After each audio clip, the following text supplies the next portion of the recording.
প্রিয় ছোট্ট বন্ধুরা, আজ আমি আপনাদেরকে আল্লাহ পাকের নবী হযরত ঈসা আলাইহিস সালামের একটি ঘটনা শোনাবো। একবার হযরত ঈসা আলাইহিস সালামের সাথীরা তিনি আলাইহিস সালাতু সালামকে বললেন, হে ঈসা ইবনে মরিয়ম, আপনার রব কি এটা করতে পারেন? তিনি আসমান থেকে আমাদের জন্য খাদ্য অবতীর্ণ করবেন? তখন হযরত ঈসা আলাইহিস সালাম বললেন, যদি তোমরা মুমিন হও তাহলে এই ধরনের নিদর্শন চাওয়ার ব্যাপারে খোদাকে ভয় করো। এটি শুনে সেই সব লোকেরা বলল, আমরা নিদর্শন দেখার জন্য এই প্রার্থনা করছি না, বরং আমাদের উদ্দেশ্য হলো আমরা পেট ভরে খাবার খাবো, আমরা ভালোভাবে আপনার সত্যবাদিতা সম্পর্কে জানতে পারবো। এইভাবে আমাদের হৃদয় প্রশান্তি লাভ করবে আর আমরা এই বিষয়ে সাক্ষী হব, আর বনি ইসরায়েল আমাদের সাক্ষ্যকে বিশ্বাস করবে এবং প্রশান্তি লাভ করবে এবং অমুসলিমরা ঈমান গ্রহণ করবে। প্রিয় ছোট্ট বন্ধুরা, হযরত ঈসা আলাইহিস সালাম তাদের রিকোয়েস্ট গ্রহণ করে যেই দোয়া করলেন, সেই আলোচনা সূরা মায়েদার আয়াত নাম্বার 114 এভাবে করা হয়েছে। قال عيسى بن مريم اللهم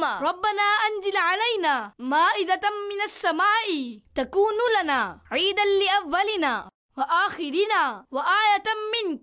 এর অনুবাদ হলো, ঈসা বিন মরিয়ম আরজ করলেন, হে আল্লাহ, হে আমাদের রব, আমার উপর আসমান থেকে একটি দস্তরখানা অবতীর্ণ করুন, যা আমাদের জন্য এবং আমাদের পরবর্তী আগতদের জন্য ঈদ এবং তোমার পক্ষ থেকে একটি নিদর্শন হবে। অর্থাৎ, হে আমাদের রব, আসমান থেকে একটি দস্তরখানা অবতীর্ণ করুন, যা আমাদের উপস্থিত লোকদের জন্য এবং আমাদের পরবর্তীতে আগতদের জন্য আল্লাহ পাকের কুদরত এবং হযরত ঈসা আলাইহিস সালাতু সালামের নবুয়তের দলিল হবে আর সবার জন্য ঈদ হবে। আমরা এই দস্তরখানা অবতীর্ণ হওয়ার দিন ঈদ পালন করব, একে সম্মান করব এবং আনন্দ উদযাপন করব, তোমার ইবাদত করব এবং শুকরিয়া আদায় করব। অতঃপর হযরত ঈসা আলাইহিস সালামের দোয়ার বরকতে আসমান থেকে দস্তরখানা অবতীর্ণ হলো। প্রিয় ছোট্ট বন্ধুরা, এই আয়াত থেকে জানা গেল, যেই দিন আল্লাহ পাকের বিশেষ রহমত অবতীর্ণ হয় সেই দিনে ঈদ পালন করা, ইবাদত করা এবং আল্লাহ পাকের শুকরিয়া আদায় করা নেককার লোকদের পদ্ধতি।